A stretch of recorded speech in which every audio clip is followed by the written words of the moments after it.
বলে বাগদাদে একবার বৃষ্টি হইতেছিল না, বৃষ্টি নাই নাই নাই নাই। তো সুন্নত অনুযায়ী বাগদাদের ওলামা আল্লাহওয়ালা মানুষ সব বাগদাদের জামে মসজিদে জমা হয়েছে। ফজরের পরে ফজর পড়ছে, এশা পর্যন্ত দোয়া করছে, কিন্তু বৃষ্টির কোনো চিহ্ন হয় নাই। এশারের পরে চলে গেছে। তো মালিক ইবনে দিনার রহমতুল্লাহ আলাইহি বলেন, আমি বসা ছিলাম মসজিদে, তো দেখলাম এক জীর্ণ শীর্ণ গোলাম, জীর্ণ শীর্ণ গোলাম কৃতদাস ঢুকলো। কেননা কৃতদাস দেখলে বোঝা যায়, আপনারা দেখেন তো না, এই জন্য বুঝবেন না। আফ্রিকায় আছে এখনো, নাইজেরিয়ায় ওদের পোশাকই ভিন্ন, ওদেরকে দেখলেই চেনা যায় যারা কৃতদাস। আমিও চিনতাম না, প্রথমবার যখন গেছি তো জিজ্ঞেস করছি এদের পোশাক এরকম কেন? তো বলছে এরা অমুকের কৃতদাস। সবাই আবার ভিন্ন ভিন্ন আছে। যেমন আমাদের রাগ হয়ে যাবেন বলমু না, রাগ হয়ে যাবে। আমাদের যেরকম কিছু লোককে দেখলেই বোঝা যায় উনি কোন দরবারের সাথে সংযুক্ত, টুপি দিয়া, পাঞ্জাবি দিয়া, এমনকি পকেট দিয়েও বোঝা যায়। তো এরকম রাগ হয় না কিন্তু আবার। তো ওই দেশে এরকম বোঝা যায়, প্রত্যেকের আলাদা, গোলামের কৃতদাসের আলাদা আলাদা ইউনিফর্ম আছে, দেখলে বোঝা যায় এটি ওনার। তো কৃতদাস দেখলেই বোঝা যায়। আইসা ঢুকছে, সাধারণভাবে 2 রাকাত নামাজ পড়ছে। ওরা হাত উঠায় বলতেছে, আল্লাহ বৃষ্টি বন্ধ করছো তো বন্দা তোমার কাছে হওয়ার জন্য। বৃষ্টি বন্ধ করছো কেন? আরে ভালো মতে বোঝেন, বন্দা তোমার। ফজরের পরের থেকে তো এশা পর্যন্ত সব মসজিদে বসা ছিল, এখনো তো বৃষ্টি দিলেন না, এক্ষণ দিবেন, এক্ষণ। তো মালিক ইবনে দিনার রহমতুল্লাহ আলাইহি বলতেছে, ও বলতেছে এক্ষণ দিবেন, ও বলতেছে আর আকাশে গর্জন উঠতেছে, নামছে ঝুমঝুমায়া বৃষ্টি। আমিও আটকায় গেছি, ও আটকায় গেছে। বৃষ্টি যতক্ষণ বর্ষণ হওয়ার প্রয়োজন ছিল বর্ষণ হয়েছে। ও মসজিদ থেকে বাহির হয়ে চলে গেছে, বাহির হয়ে চলে গেছে। আমি দূরত্ব নিয়ে একটু পিছে পিছে গেছি, যায় কোথায়? যা দেখলাম এক বাড়িতে ঢুকছে, আর ওই বাড়ি ছিল, মালিক ছিল উনি কৃতদাসের ব্যবসা করতেন, কিনা কিনা আনতেন আর বেশি দামে বিক্রি করতেন, ব্যবসা ছিল এক জমানা এটা। তো যা ঢুকার পরে দেখলাম এক কোনায় জীর্ণ শীর্ণ বসা আছে। তো মালিককে ডাকলাম যে এই গোলাম বেচবা? এটা তো কোনো কামেরই না, এটা নিয়ে কি করবা? গোলাম তো মানুষ কিনে কাজের জন্য, সহযোগিতার জন্য, সাহায্যের জন্য, এটা তো কোনো কাজের না।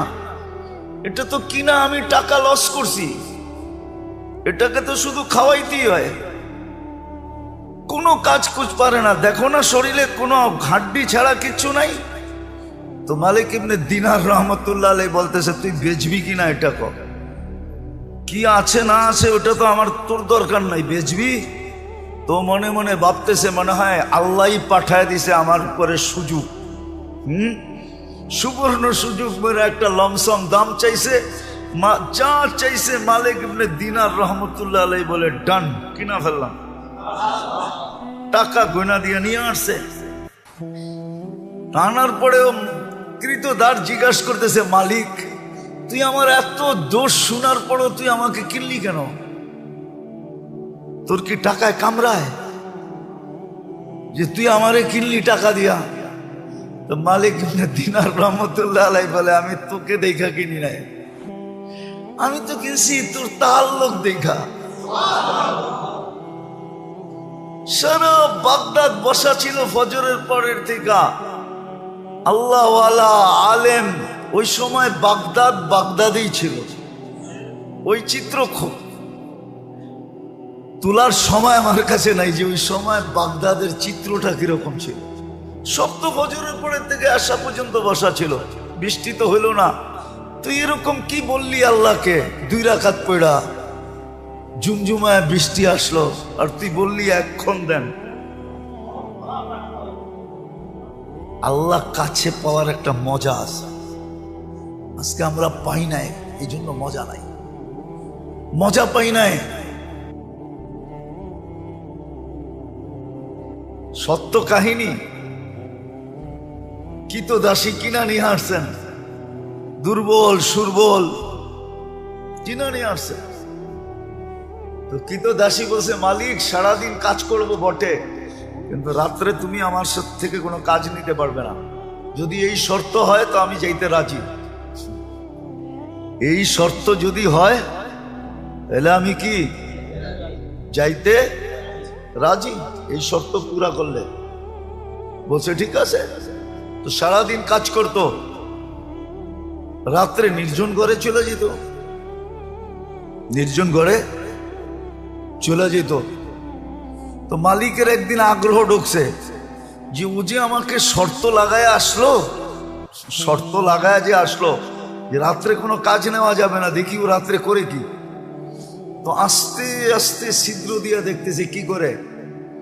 তো দেখে সেজদায় পড়া কাঁদতেছে আর বলতেছে, তুমি যে আমাকে ভালোবাসো। কি বলতেছে? আল্লাহ তুমি যে আমাকে ভালোবাসো, ওই ভালোবাসার ওয়াস্তা তুমি আমাকে আরো কাছে করো। কাঁদতেছে। তো মালিক বাহির থেকে বলতেছে, ওই পাগলি, আল্লাহ যে তোকে ভালোবাসে এটা তুই কি করে বুঝলি? তুই বারবার বলতেছো তুমি যে আমাকে ভালোবাসো, তুমি যে আমাকে ভালোবাসো, তুই এটা বল যে আমি তোমাকে ভালোবাসি। তো কৃতদাসী সেজদার থেকে মাথা উঠাইছেন, মাথা উঠাইছেন, উঠায় বলতেছে, শুন, আল্লাহ যদি আমাকে ভালো না বাসতো তাইলে এই গভীর রাত্রে ওনার কদমে আমাকে রাখতো না, আর তোরে ল্যাপের ভিতরে ঘুম পড়তে দিত না। তুই ল্যাপের ভিতরে ঘুমাইতেছস, তোকে ভালোবাসে না দেখি তুই ল্যাপে আসস, আমাকে ভালোবাসে দিকে বিদায়ী কুদরতি পায়ে জাগা দিছে বইলা একটা চিৎকার দিছে, জান শেষ।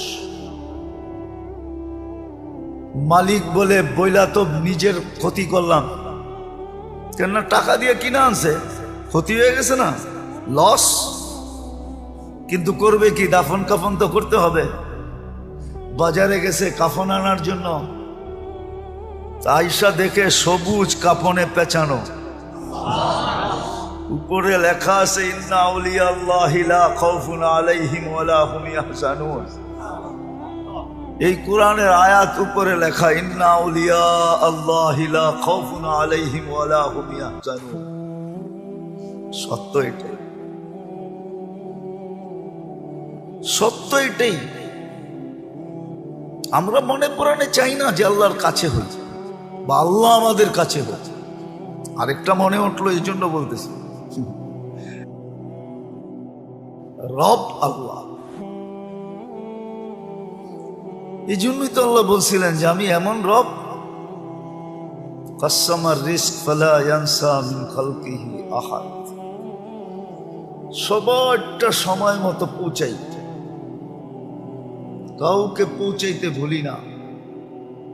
হ্যাঁ হ্যাঁ, আমাদেরটা আগে পিছে হইতে পারে আমাদের কর্মের কারণে, কিন্তু মানুষ আর জিন ছাড়া কোনো প্রাণীর প্রয়োজন সময়ের 1 সেকেন্ড দেরি হয় না। হ্যাঁ, মনে উঠলো, এই জন্য বলতেছি, জানি না আপনাদের মনে আছে কিনা, মুসা আলাইহিস সালামের জমানায় অনাবৃষ্টি হইতেছিল, বৃষ্টি হয় না হয় না হয় না হয় না, জমিন শুকায়া কাঠ হয়ে গেছে। তো মুসা আলাইহিস সালাম বনি ইসরাইলদেরকে বলতেছিল, চলো আল্লাহর কাছে বৃষ্টির জন্য দোয়া করি। যেই খরা চলতেছে, কিছুদিন পরে কিচ্ছু থাকবে না। দেখেন না মাঝে মাঝে উন্নত দুনিয়া, দেখেন না আমেরিকা, কানাডা, ইংল্যান্ড, ফিনল্যান্ড, ইউরোপে মাঝে মাঝে দেখেন না বুশফায়ার হয়, বুশফায়ার, বুশফায়ার বোঝেন? আগুন লেগে যায়, দেখেন না জঙ্গলে? হ্যাঁ, অস্ট্রেলিয়াতে হয়, এবার তো আমেরিকায় হয়েছে জীবনের সেরা। তো এটা হলো খরার কারণে, শুকাইতে শুকাইতে শুকাইতে শুকাইতে এক সময় গরমের কারণে আগুন ধরা যায়। তো মুসা আলাইহিস সালাম চলছে বৃষ্টির জন্য, দোয়া করবে বনি ইসরাইলকে নিয়ে। আর আগে নিয়ম ছিল, যেদিন ইস্তেসকার নামাজ পড়বে ফজরের পরের থেকে কিছু খাবে না, রোজার মতো থাকবে, রোজার মতো। এমনকি বাচ্চাদেরকে মা দুধও দিবে না, জানোয়ারকে কোনো খাওয়া দিবে না, যেন সবাই আল্লাহর দিকে ফিরে। তো আধা রাস্তায় জয়া বলতেছে চলো, দোয়া করতে হবে না, বৃষ্টি চলে আসবে। বনি ইসরাইল একটু গারতেরা জাতি ছিল, গারতেরা, গারতেরা বুঝেন? আবার বরিশালের মানুষ থাকলে চেতা যাইব, ঠিক না? মুই কি কম বুঝি, মোরে কম বুঝাইতে হইবে? মুই কি কম বুঝি? বনি ইসরাইল এরকমই ছিল।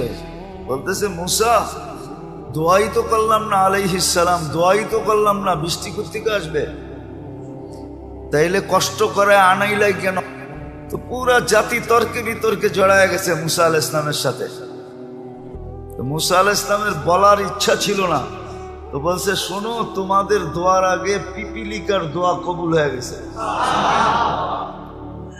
পিপিলিকা আল্লাহর কাছে দোয়া করছে, লিমা তুআদ্দিবুনা বিদুনুবি ইবাদিক, এলাহি তোমার বন্দার গুনার কারণে আমাদেরকে শাস্তি দাও কোন দুঃখে? গুনাহ তো তোমার বন্দা করছে, মানুষ গুনাহ করে, প্রাণী তো গুনাহ করে না। মানুষের গুনার কারণে আমাদেরকে শাস্তি, এটার যুক্তি কি? কোন যুক্তিতে? তো বলছে এই যে খরা, খাদ্যগুলা সব শুকায়া কাঠ হয়ে গেছে, আমাদের দাঁতগুলা নরম, চাবাইলে দাঁত ভাঙ্গা যায়, খাদ্য খাবো তো দূরের কথা, উল্টা দাঁত হারায়া ফিরে আসতে হয়। আর বৃষ্টি হলে খাদ্যের ভিতরে পানি ঢোকে, ওগুলা সফট হয়, নরম। পাওয়া রুটি তো এই জন্যই পাওয়া রুটি কয়, ঠিক না? টোস্টরে তো এই জন্যই টোস্ট কয়, ঠিক না? টোস্ট খাইলে মনে হয় যে কাঁকড়া ভাজা চাবাইতেছে, ঠিক না? কটকট খটখট শব্দ হইতেছে, ঠিক না? তো কয় যে নরম হইলে আমাদের খাইতে সুবিধা হয়। এখন তো সব কাঠ হয়ে গেছে, কামড় দিতে দেরি, দাঁত হারাইতে দেরি হয় না। আমাদের সাথে এই ব্যবহার কিসের জন্য? তা আল্লাহ পিপিলিকার অভিযোগ গ্রহণ করছেন, বৃষ্টি পাঠায় দেওয়ার সিদ্ধান্ত নিয়ে নিয়েছেন। তো যেটা বুঝাইতেছিলাম দোষ তো আমাদের, প্রয়োজনও আমাদের, দোষও আমাদের। তো সবচেয়ে বেশি ঘনিষ্ঠ হওয়া দরকার ছিল আল্লাহর সাথে, কেননা আল্লাহ মহাকর্তা, মহা পালনকারী, লালনকারী, পালনকারী, রক্ষক, সুরক্ষাকারী, হেফাজতকারী আল্লাহ। ওনাকে কাছে নেওয়ার, ওনার কাছে হওয়া উচিত ছিল, ওনাকে কাছে করা উচিত ছিল। আর সত্য আমরা করি নাই বিদায় মজা পাই না। যে যেটা খায় নাই, ওরে বয়ান দিয়ে এটার মজা বোঝানো যাবে না, ঠিক না? যে যেটা খায় নাই, ওরে ওইটার মজা বয়ান দিয়া, হ্যাঁ, হাকি মজা অন্য জিনিস, স্বাদ অন্য জিনিস। হ্যাঁ, এই জন্যই তো কবিতা আসছে, নাহলে কবিতা আসতো না। কি যাত না বিষে বুঝিবে সে কিসে, কবু আসি বিষে ডংসিনি যারে। সাপের ব্যথা তো ওই বুঝবে যে যাকে সাপ ছোবল দিছে, ঠিক না? যাকে ছোবল দেয় না, আপনি কাউকে মাথা ব্যথা বুঝাইতে পারবেন? হ্যাঁ, কিন্তু যার হয়েছে সে তো বোঝে। কি ঠিক না? তো না হইলে বোঝা যায় না আল্লাহর কাছে হওয়া যে কত মজা। নাইলে এই কথা কোনোদিন হইতো না। আউলিয়ানে লাথ মারি, আল্লাহ ওয়ালারা দুনিয়ায় লাথি দিতেন না। থাকে দুনিয়ার ভিতরে, লাথি দেয় দুনিয়াকে। এটা আপনার যুক্তিতে আসে নাকি? যে থাকতেছে দুনিয়াতে, খাইতেছে দুনিয়ারটা, পড়তেছে দুনিয়ারটা, লাথি দিতেছে কাকে? এটা হয় যুক্তিতে? কিন্তু ওনারা জানে কেন লাথি দিতেছে, কেন লাথি দিতেছে। সত্য এটাই। এই জন্যই দুনিয়ায় দুই দল হয়ে গেছে। একদল দুনিয়ার পিছে দৌড়াইতেছে, দুনিয়া ওদেরকে লাথি দিতেছে, ফুটবলের মতো লাইতাইতেছে আর ক্লান্ত করতেছে, গাম জড়াইতেছে। আর আরেক দল দেখা যায় আল্লাহর দিকে দৌড়াইতেছে, দুনিয়া ওদের পিছে দৌড়াইতেছে আর ওরা দুনিয়াকে লাথি মেরা সরাইতেছে। সর, আমার দরকার নাই, আমার আমার দরকার নাই, আমার দরকার নাই, আমার প্রয়োজন নাই। ওরা দুনিয়াকে লাথি মারতেছে আর একদল আছে যাদেরকে দুনিয়া লাথি মারতেছে, ক্লান্ত করতেছে। তো যেটা বুঝাইতেছিলাম, না না জানি না এতক্ষণ পর্যন্ত বুঝে আসছে কিনা, সবচেয়ে বেশি আমাদের উচিত ছিল আল্লাহকে সঙ্গে নেওয়া, আল্লাহর কাছে হওয়া। এটাই মুসলমানদেরকে আল্লাহ বুঝাইতে চাইছিলেন। কুল্লি কামা উরিদ আকুন লাকা কামা তুরিদ, আমি যেমন চাই তেমন করে দেখাও, তুমি যেমন চাবে আমি তেমন করে দেখাবো। কুল্লি কামা উরিদ আকুন লাকা কামা তুরিদ। আবার করার ভিতরে আল্লাহ যে করা চাইতেছেন আমার ভিতরে, আমার থেকে, আপনার থেকে, এটা কি অনেক বেশি? না, ওটো সীমা দিয়া দিছেন, সাধ্যের বাহিরে না, অতিরিক্ত না। অতিরিক্ত যদি বৈধ হইতো তাহলে এই হাদিস কোনোদিন হইতো না। তিনজনে বৈশা যুক্তি পরামর্শ করা, তিনজনে ঘোষণা দিতেছে আমি সারা রাত্র ইবাদত করব, আরেকজন বলতেছে আমি সারা জীবন রোজা রাখবো, আরেকজন বলতেছে আমি বিয়ে শাদী করব না। আল্লাহর রসুল শুনতেছে চুপচাপ। তিনজনের ঘোষণার পরে বলতেছে একটাও ঠিক না। আমি রাত্রে ঘুমাইও আবার সজাগ থাকি, ইবাদতও করি, আমি বিয়েও করছি একাধিক, আমি রোজাও রাখি আবার রোজাও ছাড়ি। বিদায় আমি যেটা করতেছি এটাই সঠিক। তোমাদেরটা যদিও আমার তুলনায় অনেক বেশি দেখা যাইতেছে, সারা রাত্র ইবাদত, কিন্তু এটা সঠিক না। ওয়ালি জাসাদিকা আলাইকা হাক্ক, তোমার শরীরেরও হক আছে। আরামের জন্য ঘুমও দরকার, ক্লান্তি দূরের জন্য ঘুমও দরকার, সুস্থতার জন্য ঘুমও দরকার। আল্লাহর রসুল বুঝেইছেন, তাহলে বুঝা গেল সাধ্যের বাহিরেও না, অতিরিক্ত না, সহজ করছেন। আল্লাহর কাছে হওয়া, আল্লাহ পাওয়া সহজ, সহজ ছিল। যদি আমি শিখতাম, যদি আমি করতাম, করলে সহজ, শিখলে সহজ। আমরা তো শিখিও না, করিও না, এই জন্য আমাদের কাছে কঠিন মনে হয়। অপরিচিত জায়গায় যাইতে মানুষ যাওয়ার আগেই ভীতু হয়, অনেক ভাবনা ভাবে, ঠিক না? তো না শিখলে কঠিন মনে হয়, না জানলে কঠিন মনে হয়। আসলে কঠিন না, আল্লাহ পাওয়া তো সহজ। অনেকবার বলছি, এইবারও বলতেছি, বনি ইসরাইলের ওই বদমাশ, আল্লাহর জন্য তো শোভনীয় না শব্দটা, দুই শব্দে আল্লাহকে পটায় ফেলছে। রাজি করে ফেলছে, খুশি করে ফেলছে, নিজের পক্ষে নিয়ে নিছে। কেমন নেওয়া নিছে? আল্লাহ মুসা আলাইহিস সালামকে বলছে জানাজা আপনার পড়াইতে হবে, যে জানাজায় শরীক হবে তার গুনাহ মাফ হবে। অথচ লিস্টেড বদমাশ। হ্যাঁ, বদমাশির দিক দিয়া পুরো বনি ইসরাইলের 1 নম্বর সেলিব্রিটি। বদমাশির দিক দিয়া সবাই চিনত বদমাশ, কিন্তু শেষ মুহূর্তে এসে এমন এক শব্দ বলছে, ইয়া মান লা তাদুররুহু যুনুব ওয়া লা তানফা। ও আল্লাহ, গুনায় তোর কোনো ক্ষতি সাধিত হয় না, আর লাভও হয় না, না লস না লাভ। ওয়ালা তানকুসুহুল মাগফিরা, মাফ করে দিলে তোর ভান্ডারে কমেও না। ফাআমুতু ফরিদান ওয়াহিদা, দেখ আমি লোকালয়ের বাহিরে একা একা পড়া মরতেছি। ওয়া আনতা কুলতা আনতাল গফুরুর রহিম, আর আপনি নাকি গফুরুর রহিম।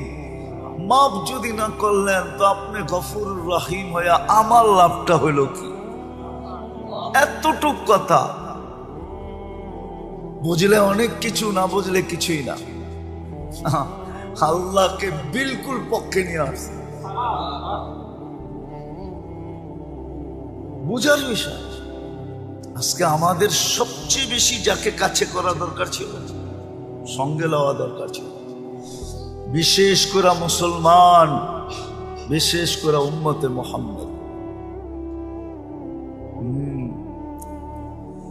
হায়, বিশেষ করে উম্মতে মুহাম্মাদি। কেন আমাদের পরে তো আর কোনো উম্মত নাই যে আল্লাহ কারোর জন্য কিছু রাখবেন। আমাদের পরে তো কোনো উম্মত নাই, আছে নাকি? হ্যাঁ, যে কারোর জন্য কিছু রাখবেন। পিছনে কেউ থাকলে না তার জন্য কিছু উঠায় রাখে, ঠিক না? বাঁচায় রাখে, ঠিক না? আমাদের পরে তো উম্মত নাই, কার জন্য বাঁচাবেন, কার জন্য উঠায় রাখবেন, কার জন্য আলাদা করবেন, কার জন্য পৃথক করবেন?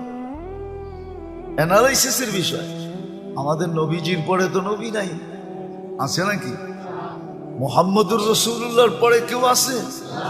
হ্যাঁ, আপনি যদি মনে মনেও ভাবেন তারপরেও গুনাহ। মুহাম্মদুর রাসূলুল্লাহর পরে কোনো নবী নাই, কোনো রসুল নাই, খাতামান নাবিয়্যিন। অনেক সময় আমাদের সমাজের কিছু মানুষ আছে ধোকায় পড়ে, আপনিও ধোকায় পড়তে পারেন। হ্যাঁ, কিন্তু আমি বলবো গুই সাপের মতো বিদ্যাও আপনার আকল আপনার কাছে নাই। হাদিসে দাব আছে, দাব। গুই সাপকে আল্লাহ রসুল জিজ্ঞাসা করছিলেন, কুল মান আনা, আমি কে? তো গুই সাপ স্বীকারোক্তি দিছে, আনতা রাসূলুল্লাহ রাব্বিল আলামিন, সমস্ত জগতের রবের রসুল, খাতামান নাবিয়্যিন। অনেক মিথ্যাবাদী আসবে, সব মিথ্যা, আপনিই সর্বশেষ নবী। গুই সাপ বুঝলে আপনি বোঝেন না কেন? আগেরটাও বলছে মান আমানা বিকা ফাস, যে আপনাকে ধরে রাখবে সেই কামিয়াব হবে। মান কাদিবা খাবা ওয়া খাসির, যে আপনার থেকে দূরে সরবে ও চির হতভাগা হবে। আমার আজকে ভাগ্য খুলে গেছে।